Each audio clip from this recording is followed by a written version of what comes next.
I needed to prove myself. Am I good enough for somebody to invest in? What makes someone want to invest in me as a person? What have I done that's so extraordinary to get accepted to a university like Duke? I was born on a very small island in the Caribbean. Most of my family was there. I lived in a pretty small house. We got water from the rain. We had a limited amount of electricity every day, but we all found a way to make it work. You know, it was a really great place to grow up as a kid, but education wasn't a huge thing there. I think my parents always wanted to see what the world had to offer, what more there was out there for me specifically. We ended up moving to New Orleans just to try to search for a better life. I knew that education was my way to pay them back for all the sacrifices that they made for me to be where I am today. Growing up in a place like New Orleans, you see just how big of an impact great healthcare can have on people and how detrimental it can be if they're not receiving great healthcare. I think we as people feel that we have to prove ourselves to deserve things. I found that in medicine, you didn't need to prove yourself to deserve care. That was a big thing with me because in my life, coming into the United States, I always felt that I needed to prove myself. I was working 3 different jobs in college to try to save enough money for medical school because I knew that was where I wanted to be. Duke was actually the last application that I filled out.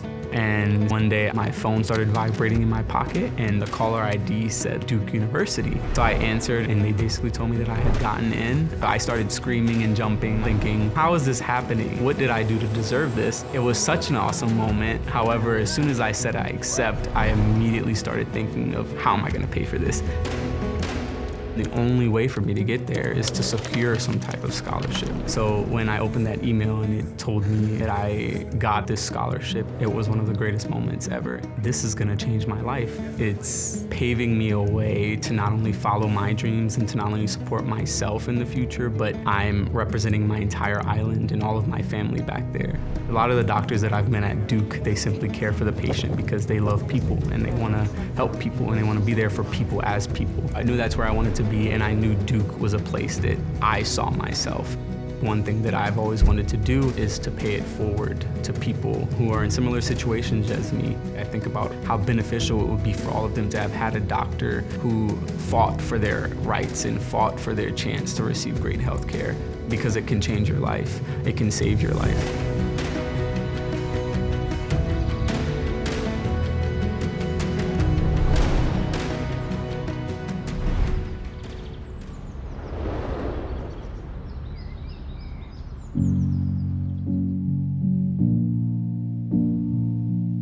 I was a very ADD kid, a lot of energy. Spent most of the summers playing baseball with my dad. He was Superman to me. He went to all my games. He was my biggest cheerleader.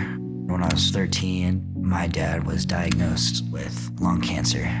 I'll never forget when I found out. He's never met my wife, never seen my kids. I'd give anything to just be able to hang out with my dad.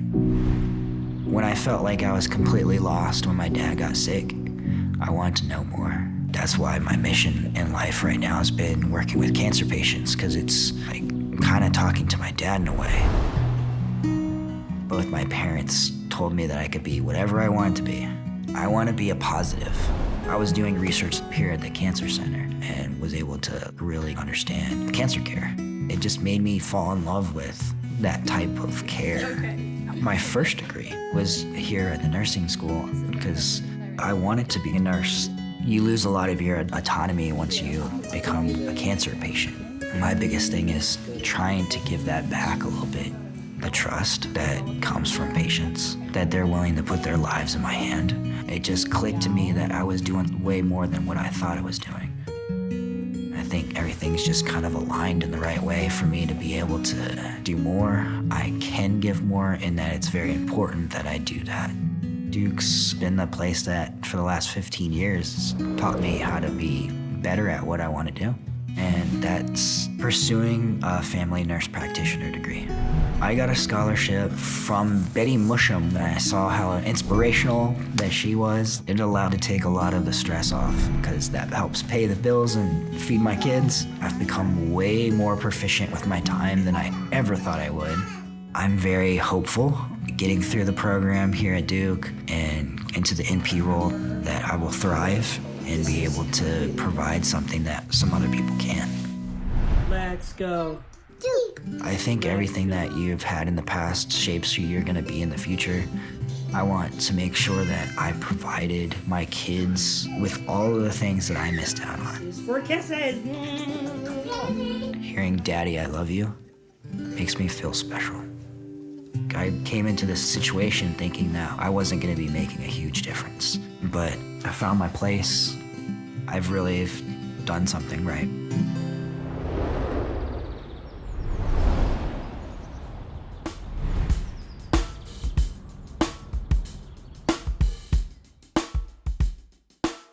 This is one of the hardest things I've ever done, but it matched what I wanted to do. I'm a military brat, born and raised, born in Grand Forks Air Force Base, North Dakota. I was an athlete in a prior life. I started playing basketball maybe when I was about 12, played till I was about 16 when I tore my ACL. I became an athletic trainer. I loved it. But as a high school athletic trainer, I would see some of my athletes that would ask me questions that I didn't have the answers to. And sometimes they didn't really have a physician that they could go to. And I just had this desire to know more. That drive to answer those questions is one of the many reasons that I wanted to become a PA. And teamwork makes the dream work. And I felt like being a team player in a group setting would be the best thing to do. We all have an important role to play in taking care of someone. After a while, when you start really wanting to know those answers, it really comes down to, okay, do we want to keep sitting here and asking other people, or do we want to try to find these answers on our own? In the application process of applying to PA school, Duke was my, if we're gonna shoot for the stars, let's go big. One of the many things that I love about Duke is that they started it all. The PA profession started here. Dr. Eugene Stead, in 1965, had recognized that there was a need for more healthcare providers. He also was working with a lot of medical corpsmen that had actively been in war. We can take the fact that they have this wealth of medical knowledge and bring it into a clinician's office. Duke is constantly changing and improving and making their program even better to match the world that we're in every day. It resonated with me. The moment I got accepted, I was looking down at my phone and saw an email from Duke, and the first word I saw was congratulations, and I screamed, and I fell to the floor. But going back to school, not making a paycheck, was definitely a bump in the road. However, being able to earn the Hamilton Carter Scholarship helped me take a deep breath, and to take off some of that stress was super helpful.